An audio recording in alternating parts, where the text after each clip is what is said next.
এমন তো কোনো কোথাও নাই। এখন আমাদের কাছে এসে করে পাত্তা পাবে, আমাদের কাছে এসে কিন্তু পাত্তা পাবে না যে হুজুর দাঁড়িপাল্লা একটা ভোট দিন, ভোট দিলে আপনি জান্নাত পাবেন, তাহলে ওর নাক মুখ চোখ কিছুই থাকবে না, একবার সমান করে আমরা দেবো।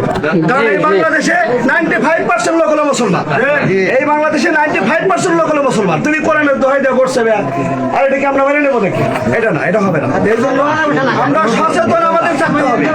বিভিন্ন মহিলারা বাড়ি বাড়িতে ঢুকতেছে, তারা ঢুকে কি করতেছে? মহিলাদেরকে তারা বুঝাইতেছে, তারা বিভিন্ন দিক নির্দেশনা দিতেছে যে দাঁড়িপাল্লাতে ভোট দিলে আপনার জন্য যদি জান্নাত অবধারিত, আমরা কথা না বলি অবধারিত।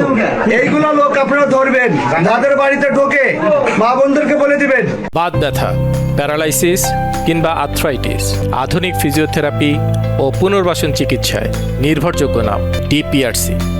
যাদের বাড়িতে ঢোকে এই লোকগুলোকে ধরবেন, ধরে হাসতে নষ্ট করবেন। আপনারা যদি না পারেন আমাকে ফোন দিবেন, আমাকে খবর দিবেন। যারা জান্নাতের বিনিময়ে, যারা দাঁড়িপাল্লার বিনিময়ে যারা জান্নাতের টিকিট বিক্রি করতেছে, এই সমস্ত লোককে ধরবেন, ধরে আমাকে খবর দিবেন। কি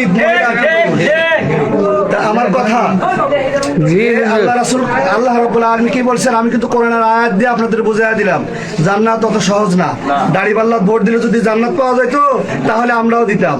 কি বলেন? আমরাও দিতাম দাঁড়িপাল্লায় ভোট। দাঁড়িপাল্লায় জান্নাত পাইতে হলে কি করতে?